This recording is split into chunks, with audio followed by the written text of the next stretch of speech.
അസ്സലാമു അലൈക്കും വറഹ്മത്തുള്ളാഹി. അൽഹംദുലില്ലാഹി റബ്ബിൽ ആലമീൻ വസ്സലാത്തു വസ്സലാമു അലാ അഷ്റഫിൽ മുർസലീൻ വഅലാ ആലിഹി വസഹ്ബിഹി വസല്ലം. ഫാത്തിമ ബിദ്അത്തുൻ മിന്നി. ഫാത്തിമ റളിയല്ലാഹു തആല അൻഹ എൻ്റെ കരളിൻ്റെ കഷ്ണമാണ് എന്നാണ് സയ്യിദുനാ മുഹമ്മദുർ റസൂലുള്ളാഹി സ്വല്ലല്ലാഹു അലൈഹി വസല്ലമ തങ്ങൾ പറഞ്ഞിട്ടുള്ളത്. എൻ്റെ മകൾ ഫാത്തിമ റളിയല്ലാഹു തആല അൻഹ കെട്ടാലും ആ കൈ ഞാൻ മുറിക്കുമെന്നാണ് റസൂൽ കരീം സ്വല്ലല്ലാഹു അലൈഹി വസല്ലമ തങ്ങൾ പറഞ്ഞിട്ടുള്ളത്. അതുകൊണ്ട് നീതിയുടെ കാര്യത്തിൽ ഒരാൾക്കും വിട്ടുവീഴ്ചയില്ല.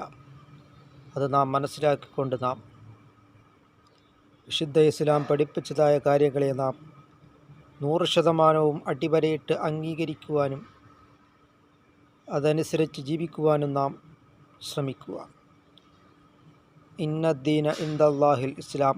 അള്ളാഹുവിൻ്റെ അടുക്കൽ സ്വീകാര്യപ്രദമായ മതം വിശുദ്ധമായ ഇസ്ലാം മാത്രമാണ്. അദ്ദീനു യുസുറിൻ. ദീനെന്നുള്ളത് എളുപ്പമുള്ളതാണ്, അത് ഒരാൾക്കും ബുദ്ധിമുട്ടാക്കുന്നതല്ല.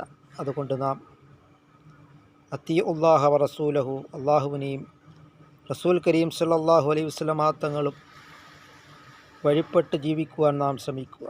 അതുകൊണ്ട് നാം കുല്ലുമൻ അലൈഹാ ഫാൻ,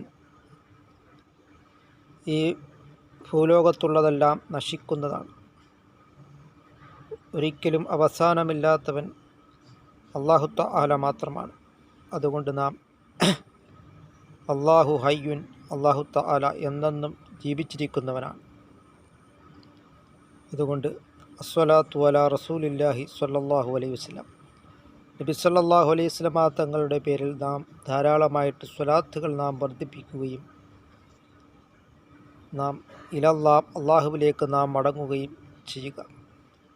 അങ്ങനെ നാം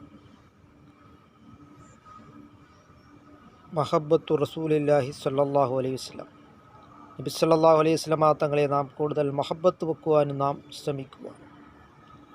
അല്ലാഹു തആല നമ്മളുടെ എല്ലാ സൽക്കർമ്മങ്ങളും അല്ലാഹു തആല കബൂലാക്കുകയും ചെയ്യുമാറാകട്ടെ.